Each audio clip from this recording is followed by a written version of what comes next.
오늘도 살아계신 하나님의 은혜가 여러분들의 삶 가운데 함께 하시기를 주님의 이름으로 간절히 축원합니다. 우리 옆에 계신 분들과 함께 인사를 나누겠습니다. 보고 싶었습니다. 반갑습니다. 서로 인사하겠습니다.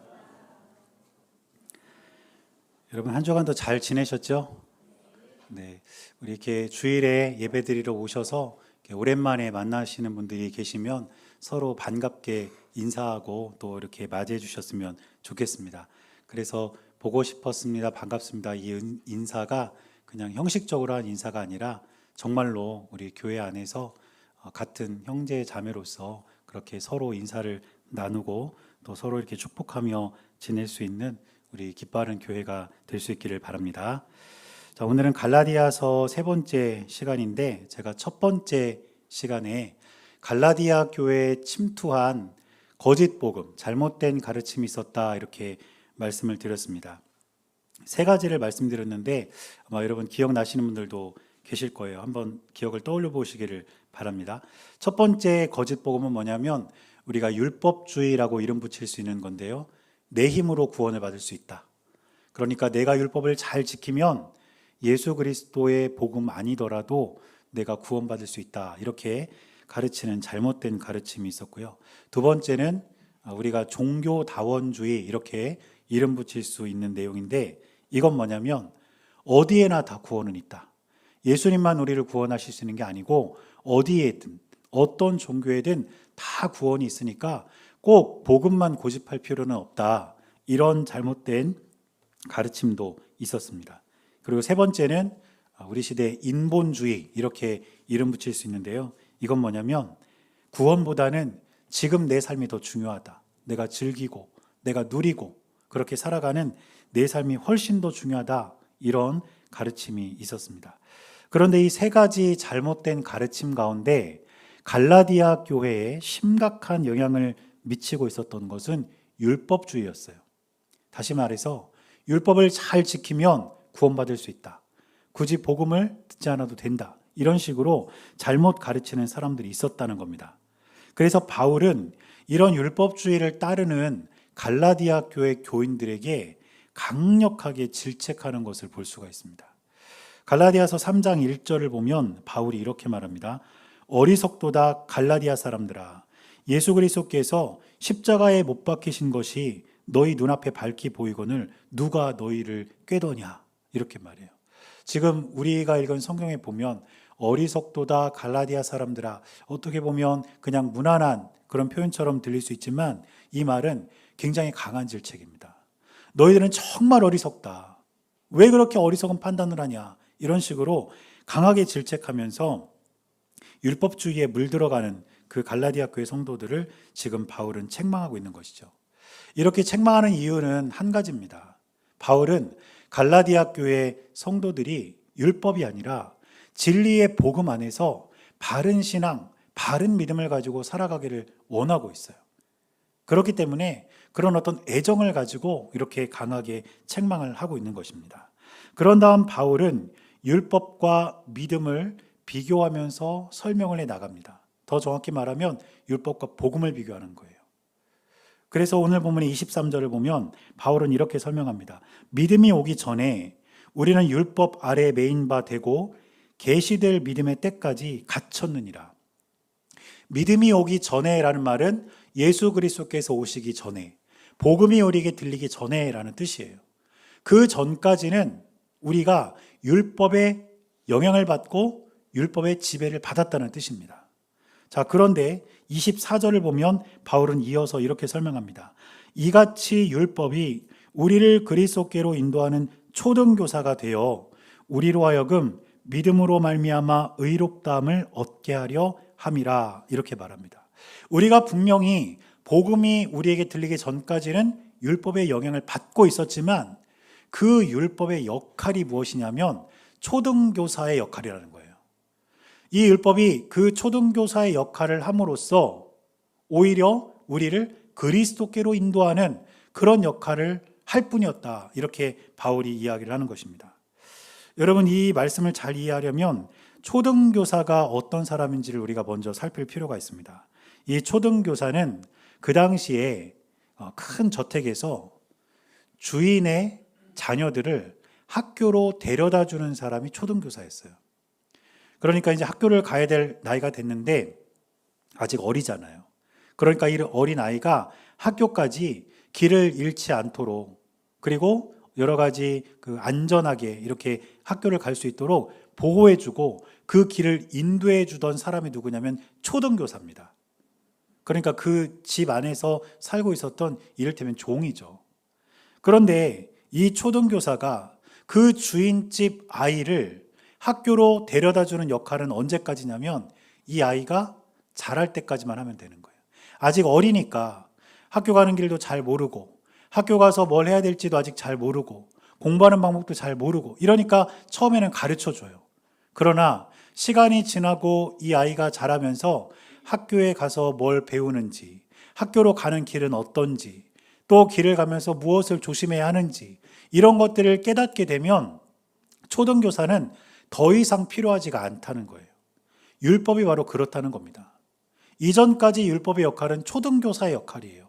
율법을 통해서 하나님의 뜻이 무엇인지를 우리가 깨닫고, 우리가 무엇을 해야 하고 반대로 무엇을 하지 말아야 되는지, 이런 것들을 배우고, 그리고 말씀 속에서 하나님께서 약속하신 메시아가 어떤 분인지를 알고, 이런 것들을 알아가는 과정 속에서 율법이 필요하다는 겁니다.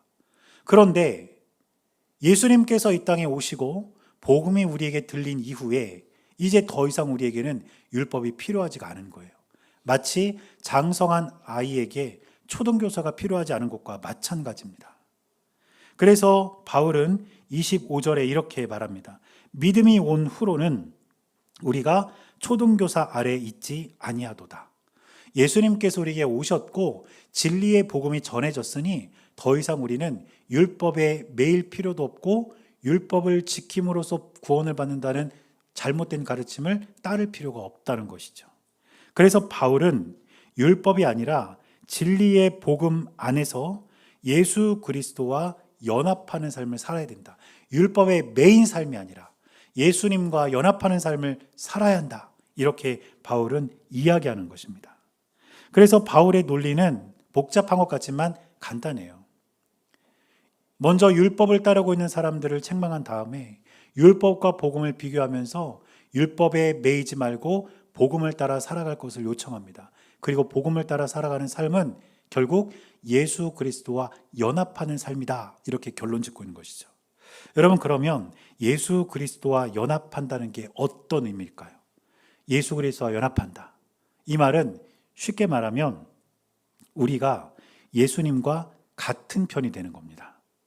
우리가 지금까지는 복음과 상관없이, 예수님과 상관없이 예수님과 다른 편에 서서 살아왔다면 이제 우리가 복음을 듣고 예수님과 같은 편에 서서 예수님과 함께 살아가는 것, 그것이 바로 예수님과 연합한다는 것의 의미인 것입니다.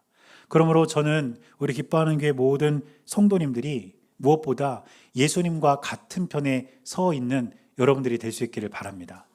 예수님과 연합한 여러분들이 될 수 있기를 주님의 이름으로 간절히 축원합니다. 그런데 바울은 예수님과 연합한다라는 이 개념을 설명하기 위해서 오늘 본문을 보면 세 가지 표현을 사용하고 있어요. 다시 말하면 예수님과 연합한다는 것이 어떤 의미인지를 설명하기 위해서 세 가지 예를 들고 있다는 것이죠. 그래서 그 세 가지 표현을 우리가 하나씩 살펴보면서 예수님과 연합하는 삶이 무엇인가를 조금 더 깊이 있게 살피려고 합니다. 첫 번째로 바울이 사용한 개념은 무엇이냐면 예수 그리스도 안에라는 개념입니다. 그래서 우리가 예수 그리스도와 연합하기 위해서는, 다시 말해서 예수님과 같은 편이 되기 위해서는 우리가 예수 그리스도 안에 머물러야 합니다. 오늘 26절 말씀을 보니까 이렇게 기록합니다. 너희가 다 믿음으로 말미암아 그리스도 예수 안에서 하나님의 아들이 되었으니, 이렇게 말해요. 바울은 그리스도 예수 안에서 하나님의 아들이 되었다, 이렇게 선포하고 있습니다. 그리스도 예수 안에, 더 정확히 말하면 그리스도 안에 이라는 이 표현이 바울이 굉장히 즐겨 쓰는 표현입니다. 그래서 성경에 들어있는 바울 서신, 바울이 쓴 그 편지들을 우리가 쭉 조사를 해보면 그리스도 안에라는 이 표현이 무려 164회나 반복되어 있어요. 그러니까 바울은 그리스도 안에라는 이 신앙적인 개념을 매우 중요하게 생각했고, 갈라디아 교회뿐 아니라 로마서나 고린도 전후서나 이런 성경 외에 또 개인에게 보내는 디모데 전후서나 또 빌레몬서나 이런 개인에게 보내는 편지 안에서도 그리스도 안에라는 표현을 사용하면서 이 개념의 중요성을 부각시키면서 이 개념을 썼다는 것입니다. 자, 그렇다면 그리스도 안에라는 말이 과연 또 어떤 의미로 우리가 받아들일 수 있을까요? 여러 가지 의미로 그리스도 안에라는 말을 해석할 수 있습니다. 그런데 가장 우리가 쉽게 이해할 수 있는 해석이 있다면 바로 이런 뜻입니다. 울타리 안에 머물다, 이런 뜻이에요. 그리스도 안에라는 뜻은요, 예수 그리스도라는 울타리 안에 머물면서 그 울타리를 벗어나지 않는 것입니다. 마치 우리가 지금 나는 교회 안에 있다, 이 말은 우리가 지금 이 교회 건물 안에 머물면서 교회 건물 밖을 벗어나지 않는 것과 똑같아요. 그러니까 그리스도 안에라는 개념은 예수 그리스도의 가르침, 예수님을 믿는 믿음, 그 울타리 안에 머물면서 그 울타리를 벗어나지 않는 것, 그것이 바로 그리스도 안에라는 개념이라는 거죠. 그런데 이것은 바울이 사용하기 전에 이미 예수님께서도 강조하신 개념입니다. 그래서 요한복음을 보면 예수님께서 내 안에라는 표현을 굉장히 많이 쓰셨어요. 내가 너희 안에, 그리고 너희가 내 안에, 이런 표현을 굉장히 많이 쓰셨는데, 예를 들면 요한복음 15장 5절에 보면 이런 말씀이 있습니다. 나는 포도나무요 너희는 가지라. 그가 내 안에, 내가 그 안에 거하면 사람이 열매를 많이 맺나니 나를 떠나서는 너희가 아무것도 할 수 없음이라. 이렇게 예수님께서 말씀하셨습니다. 이 말씀의 핵심은 그거죠. 예수님께서 우리 안에 계시고 우리가 예수님 안에 있을 때 우리는 삶의 열매를 맺을 수 있다는 거예요. 삶의 열매라는 것은 우리 삶의 결과들입니다. 다시 말하면 우리가 삶의 좋은 열매를 맺는다는 것은 우리가 우리의 삶을 통해, 우리의 말 한마디, 우리의 행동 하나, 우리의 마음 씀씀이 하나를 통해서 우리 주변 이웃들에게, 가족들에게 선한 영향력을 끼친다는 거예요. 여러분, 우리가 우리 주변 사람들에게 선한 영향력을 끼치는 삶을 사는다는 게 얼마나 복된 일이고 얼마나 가치 있는 일이겠습니까? 예수님께서는 바로 이것을 말씀하시는 거죠. 그리고 밑에 내려가서 7절을 보면 이런 말씀도 있습니다. 너희가 내 안에 거하고 내 말이 너희 안에 거하면 무엇이든지 원하는 대로 구하라. 그리하면 이루리라. 무엇이든지 원하는 대로 구해라. 그리하면 이루어질 거다. 쉽게 말하면 기도응답이에요. 우리가 신앙인으로서 하나님께 기도하잖아요. 그 기도에 대한 응답이 우리에게 온다는 거죠. 여러분, 기도 응답이 되는 삶이 얼마나 기쁘고 복된 삶인지 아십니까? 여러분, 기도 응답의 경험해 보신 분들이 계시죠? 그게 얼마나 기쁘고 복된 일인가요? 저도 있어요. 제가 기도한 것에 대해서 그 기도가 응답되었을 때의 그 기쁨과 그 감사는 정말 말로 표현할 수가 없어요. 그런데 예수님께서 지금 그 기도 응답의 삶을 말씀하시는 거예요. 열매 맺는 삶, 그리고 기도 응답의 삶, 이 두 가지 삶을 말씀하시는데, 이 두 가지 삶은 저와 여러분들이 신앙생활을 하면서 추구해야 할 매우 중요한 삶이라는 것입니다. 그런데 우리가 삶의 열매를 맺으며 선한 영향력을 끼치고 우리가 기도하는 것에 대해서 기도 응답을 받기 위해서는 그 전에 먼저 점검해야 할 것이 있다는 거예요. 그게 무엇입니까? 우리가 예수 그리스도 안에 있느냐 하는 거죠. 예수님께서는 열매 맺는 삶과 기도 응답의 삶을 이야기하시면서 그 전제를 말씀하셨잖아요. 내가 너희 안에, 너희가 내 안에 있을 때 이게 가능하다는 것이죠. 그러므로 저와 여러분들이 살아가면서 주변 사람들에게 정말 선한 영향력을 미치며 살기를 원한다면, 그리고 여러분들이 기도하는 그 기도가 응답되기를 원한다면 여러분들이 과연 예수 그리스도의 울타리 안에 있는가를 점검하시기를 바랍니다. 지금 내 믿음은 하나님께 대한 온전한 믿음으로 그렇게 서 있는가? 내가 예수님께 대한 믿음을 잘 지키며 살아가고 있고 내가 예수님의 가르침을 따라 살아가려고 애쓰고 있는가 우리가 점검하고 그 안에 있을 때 우리의 삶에는 열매가 맺혀지고 기도 응답이 된다는 사실을 기억하시기를 바랍니다. 그래서 제가 바라고 기도하는 것은 저와 여러분들 모두가 예수 그리스도 안에 머물므로 말미암아 예수 그리스도와 연합함으로 말미암아 여러분들이 주변 사람들에게 선한 영향력을 끼치는 가치 있는 삶을 살고 또 여러분들이 기도하는 기도의 제목들이 하나님께서 원하시는 때에 우리가 생각했던 것보다 훨씬 더 좋은 것으로 응답되는 복된 삶이 있게 되시기를 주님의 이름으로 간절히 축원합니다. 자, 두 번째로 우리가 예수 그리스도와 연합한다는 것은 어떤 뜻이냐면 예수 그리스도로 옷 입어야 한다는 것입니다. 그래서 바울은 예수 그리스도와 연합하라라는 이 개념을 설명하기 위해서 예수 그리스도로 옷 입고라는 표현을 많이 씁니다. 오늘 본문도 27절을 보면 바울이 이렇게 말해요. 누구든지 그리스도와 합하기 위하여 세례를 받은 자는 그리스도로 옷 입었느니라. 그리스도와 합하기 위하여 그리스도와 연합한 자, 그 사람은 어떤 사람이냐?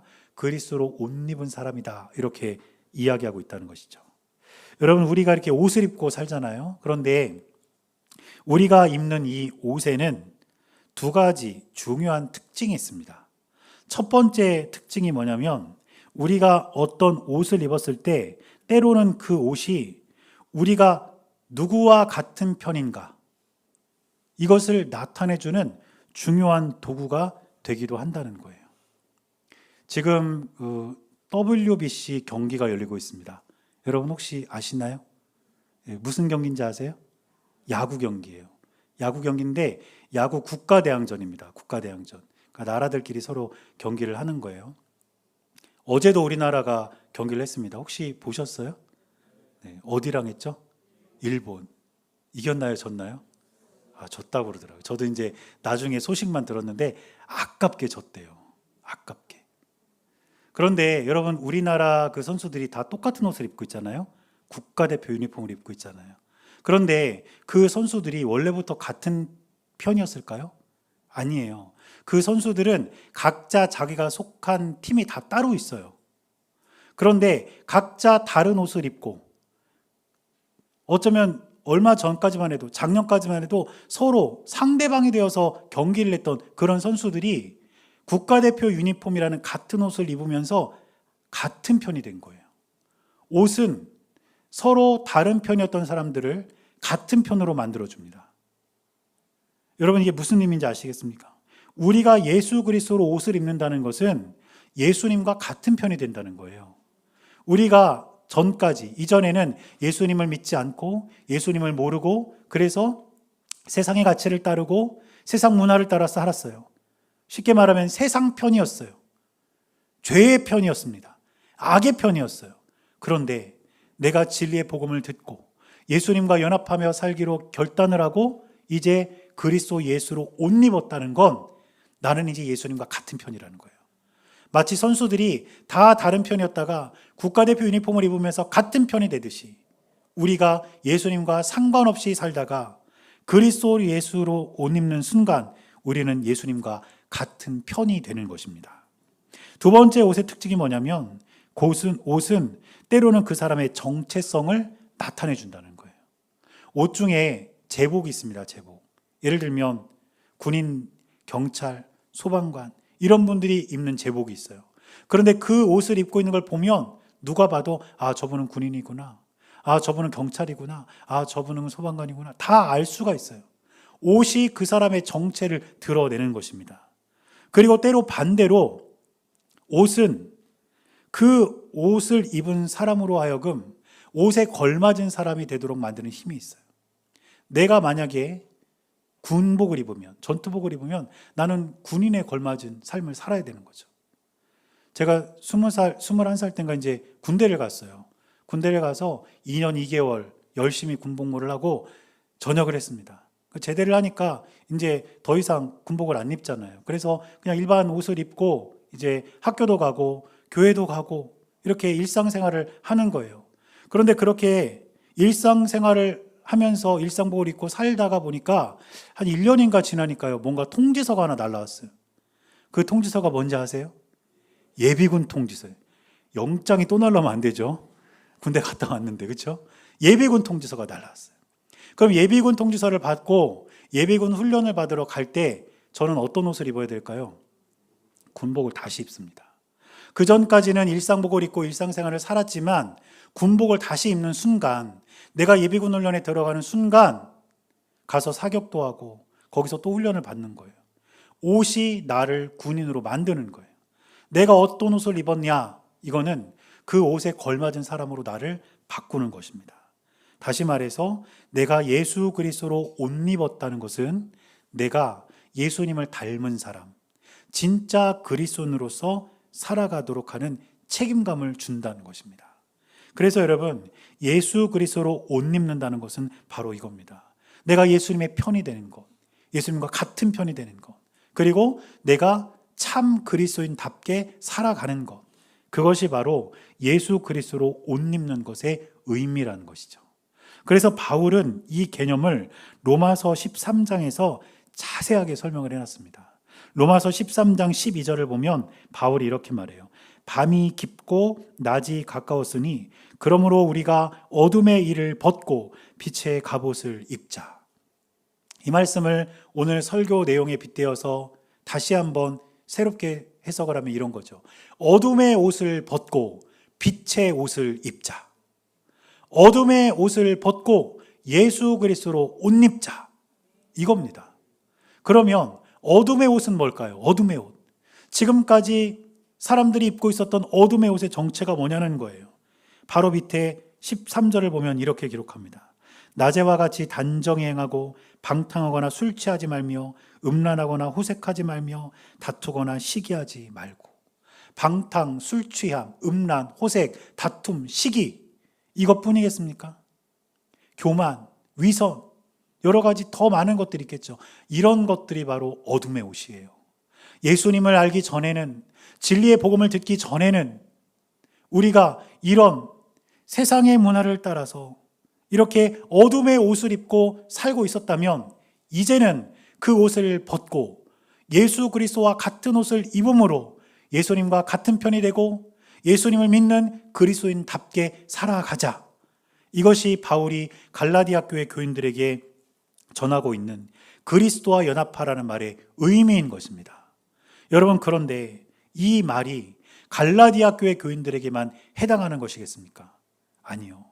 저와 여러분들 역시 우리가 진리의 복음을 따르기 전에, 예수님을 알기 전에, 아니 어쩌면 신앙생활을 한다 하면서도 여전히 우리가 어둠의 옷을 입고 있다면, 이제 저와 여러분들은 예수 그리스도와 연합하기 위해서 그 어둠의 옷을 벗고 주 예수 그리스도로 옷 입는 저와 여러분들이 될 수 있기를 바랍니다. 그래서 바울은 로마서 13장 14절에서 이렇게 강력하게 말합니다. 오직 주 예수 그리스도로 옷 입고 정욕을 위하여 육신의 일을 도모하지 말라. 이제 주 예수 그리스도로 옷 입고 더 이상 어둠의 옷을 추구하지 말라. 어둠의 옷 벗어던진 거 다시 주워 입으려고 시도하지 말라. 바울은 그렇게 말하면서 예수 그리스도와 연합한 삶을 살아가라고 촉구하는 것입니다. 저는 우리 기뻐하는 교회 모든 성도님들도 어둠의 옷을 벗어던지고 예수 그리스도로 옷 입고 주님께서 원하시는 삶을 살아가는 저와 여러분들이 될 수 있기를 주님의 이름으로 간절히 축원합니다. 마지막 세 번째로 바울이 예수 그리스도와 연합하라는 이 말을 설명하기 위해서 사용하는 개념은 그리스도의 것이라는 표현입니다. 이 말은 예수 그리스도의 소유가 되어야 한다라는 뜻이에요. 오늘 29절 말씀을 보니까 바울이 이렇게 말합니다. 너희가 그리스도의 것이면 곧 아브라함의 자손이요 약속대로 유업을 이을 자니라. 이렇게 말하고 있습니다.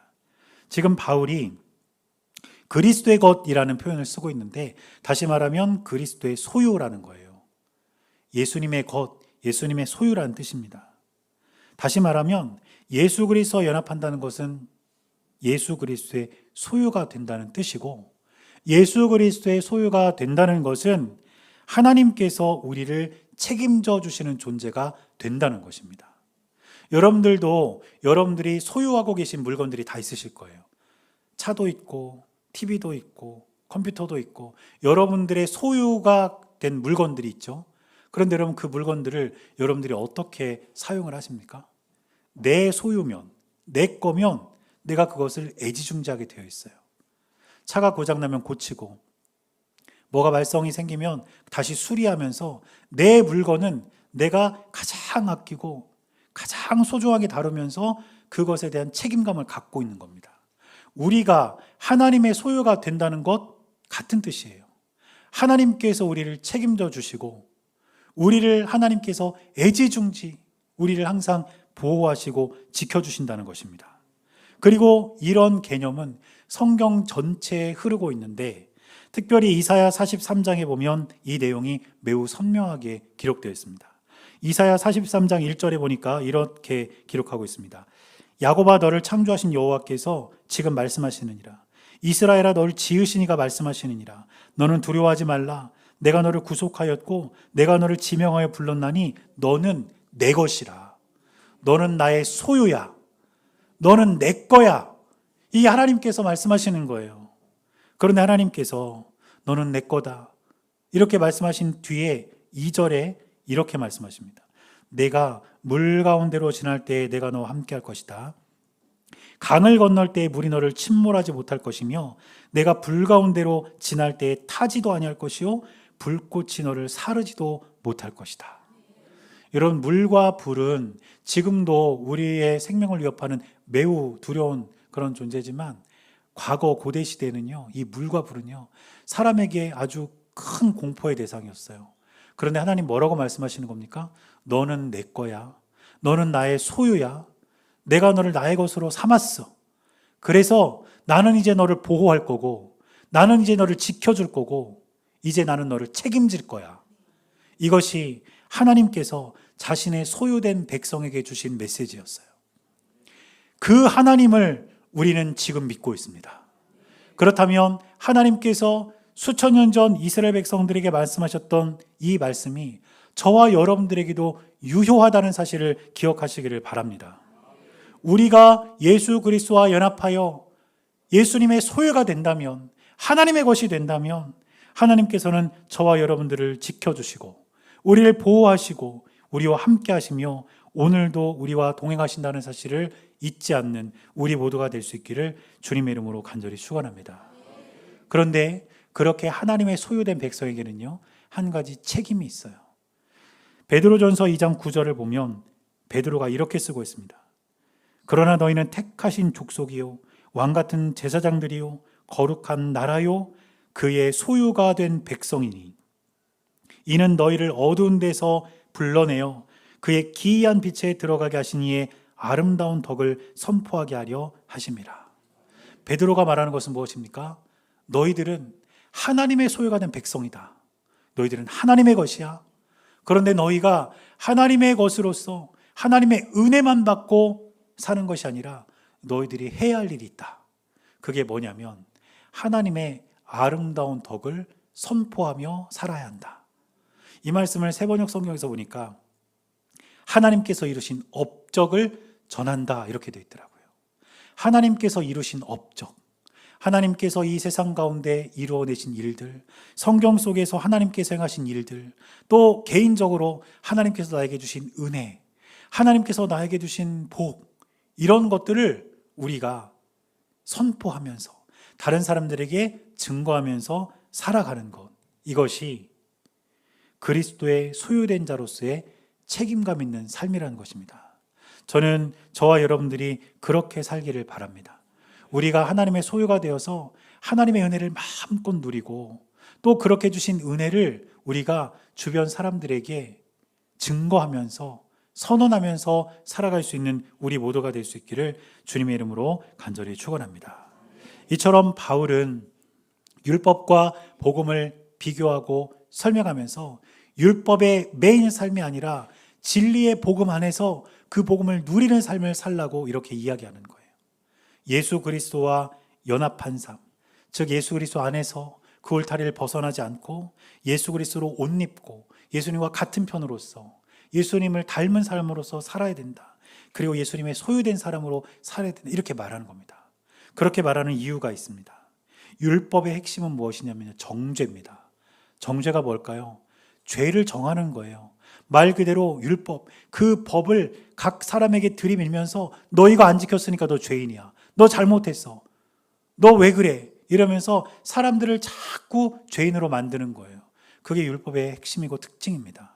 그런데 복음의 핵심이자 복음의 특징은 용서와 화해, 그리고 그것을 통한 평화가 복음의 핵심입니다.